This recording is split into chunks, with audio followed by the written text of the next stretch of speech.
여러분 안녕하십니까?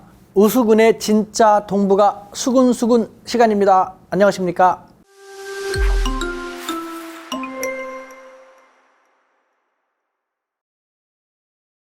네, 이번 시간에는요. 지금 한일 관계가 좋지 않은데요. 어떻게 하면 좋습니까? 저 가까운 데서요.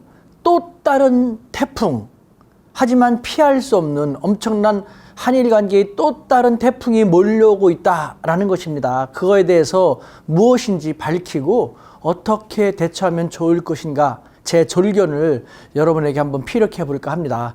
먼저 연관되어서 말씀드릴 수밖에 없는데요. 바로 지난 동영상에서 저는 2020년 한중일 정상회의가 우리 한국에서 개최될 예정이지 않습니까?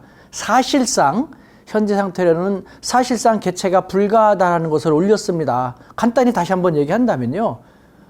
한중일 정상회의이기 때문에 3국 정상이 모여야 의미가 있는 것이고요. 그런데 지금 상태로는 일본의 총리가 참가하기 쉽지 않은 상태라는 걸 말씀드렸죠. 단적인 예로는 현금화 문제, 강제 노동 문제, 일본에서는 징용공이라고 하죠. 강제 노동 문제에 있어서 일본인들이 우리 강제 노동을 시켰고 그거에 대해서 배상 판결이 나왔는데 하지 않기 때문에 우리 대한민국 내에 있는 해당 일본 기업의 자산을 현금화 시켜서 우리가 먼저 배상을 하려고 하는, 간단히 말해서 현금화 문제라고 한다면요.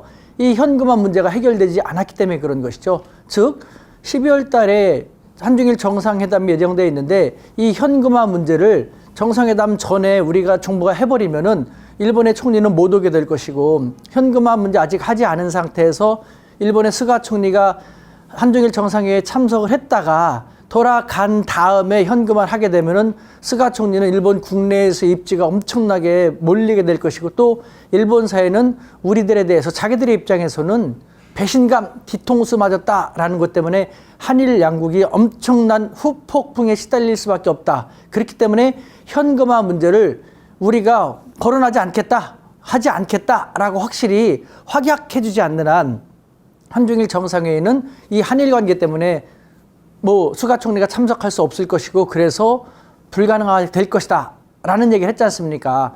오늘 이야기할 내용도 바로 이것과 관련되는 것입니다. 다름 아닌 지금 한일 양국 바로 저 앞에 스멀스멀 막 몰려오고 있는 피할 수 없는 태풍이라는 것은 다름이 아닌 첫 번째, 일본의 오염수와 관련된 문제입니다. 무슨 얘기일까요? 간단히 설명을 하면요.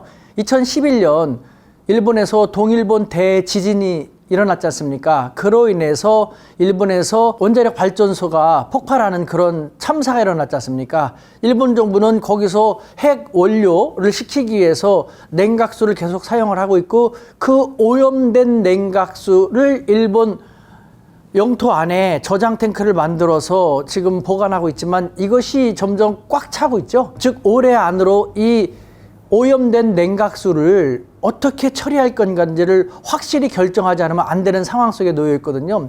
이것과 관련돼서 한일 양국이 또 엄청난 폭풍우를 맞이할 수밖에 없다는 것입니다. 자, 이 오염수라고 한다면요. 오염수 처리는 일본의 입장에서는 딱 두 가지밖에 선택지가 없습니다. 첫 번째는요. 한국이 반대하니까, 한국이 바다로 방류하는 것은 반대하고 있지 않습니까? 우리가 한국이 반대하니까 바다에 방류할 수 없고, 자 그렇다면은 일본 열도 안에서 이것을 기존처럼 처리를 해야 되는데 이미 포화 상태고, 그것은 또 일본 안에서 엄청난 반발을 초래할 수밖에 없거든요. 일본 정부 입장에서는 이 두 가지 선택지밖에 없는 상황에서 어떤 걸 선택하겠습니까? 한국 국민들이 반발하니까 바다에 방류할 수 없다라는 거하고, 일본 사회에서 반발하니까 일본 영토 안에서는 처리할 수 없다? 선택지가 없어. 어떡합니까? 냉정해야 됩니다. 상대방이 선택할 수 없는 것, 받아들일 수 없는 걸 계속 요청하는 것, 그래서 사이가 계속 나빠지는 것도 저는 개인적으로 바람직하지만은 않다고 생각되거든요. 이 문제 올해 2020년 12월까지는 지금 일본 정부 입장에서는 반드시 어떤 식으로든지 결정을 내리지 않으면 안 되는 다급한 문제가 돼버렸거든요. 자, 여러분들이 일본의 스가 총리라든가 일본의 고위 정치인이라면은 이 문제에 대해서 현실적으로 어떻게 처리하겠습니까? 네, 선택지가 없습니다. 일본의 입장에서는 한국이 반발하는 것보다는 일본 국민들의 표가 더 중요하기 때문에 결국은 바다에 방류할 수밖에 없는 그런 상황으로 올 수밖에 없게 되거든요. 자, 그렇게 되면은 한일 관계는 정말 엄청난 일파만파의 또 하나의 엄청난 기류 속에 경랑 속에 들어갈 수밖에 없는데요. 저는 여기서 우리 사회에 한번 이것을 생각해보자라고 냉철하게 한번 제안을 해보고 싶습니다. 상대방이 받아들일 수 없는 것을 계속 고집하는 것보다는요, 어차피 그렇게 할 수밖에 없다는 걸 알게 됐다라면요, 우리가 다가가면서 자 그러면은 서로에게 피해를 최소화할 수 있는 방안을 찾을 수 있도록 협력을 하자, 머리를 맞대보자 라는 식으로 다가가는 모양새를 취하는 건 어떨까라는 겁니다. 우리가 그렇게 하건 안 하건 어차피 그 상대방은 그렇게 할 수밖에 없는데 안 돼 하면서 뒤통수 당했다, 또 저놈들 만행을 저질렀다 하는 것보다는 우리가 먼저 그 고충을 알아봐주는 척 하면서 다른 방법을 서로에게 그나마 리스크가 최소화될 수 있는 방법을 찾는 식으로 나간다면요, 이 문제가 해결된 다음에 일본은 우리에게 마음의 빚을 진 것이죠. 한일 관계를 풀어가면서 우리가 이니셔티브를 질 수 있지 않습니까? 저는 그런 식으로 생각을 하면서 이렇게 제안을 하고 싶습니다. 이 문제에 대해서 어차피 일본은 바다에 방류할 수밖에 없고 그 바다에 대한 리스크를 최소화시키기 위해서 지금 국제사회하고 다각적으로 쭉 연구해 왔지 않습니까?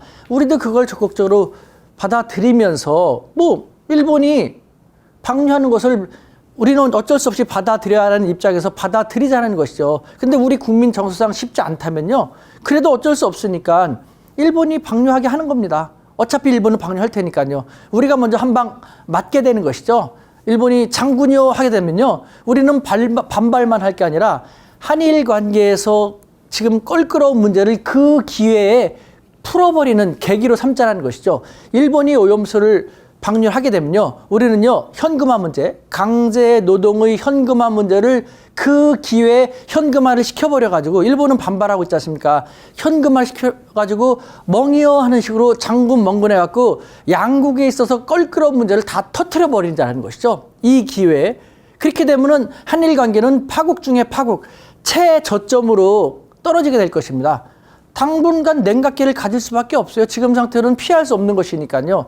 냉각기를 가진 다음에 우리가 그 일본, 한일 관계를 풀어가면서 일본을 주도하면서 한일 관계는 비로소 조금씩 개선시킬 수 있는 그런 궤도로 끌고 가는 건 어떨까라는 그런 제안을 드리고 싶은 것입니다. 무조건 반대만 한다고 저쪽에서는 받아들일 수 없습니다. 그렇다면 이처럼 조금 더 효과적으로 생각하면서 양국 관계에 장애물이 되고 있는 요소를 이 기회에 다 터트려 버려가지고 새롭게, 완전히 새롭게 시작되는 그런 계기로 적극적으로 생각해 보는 건 어떨까라는 생각이 드는데 어떻습니까? 여러분의 생각은?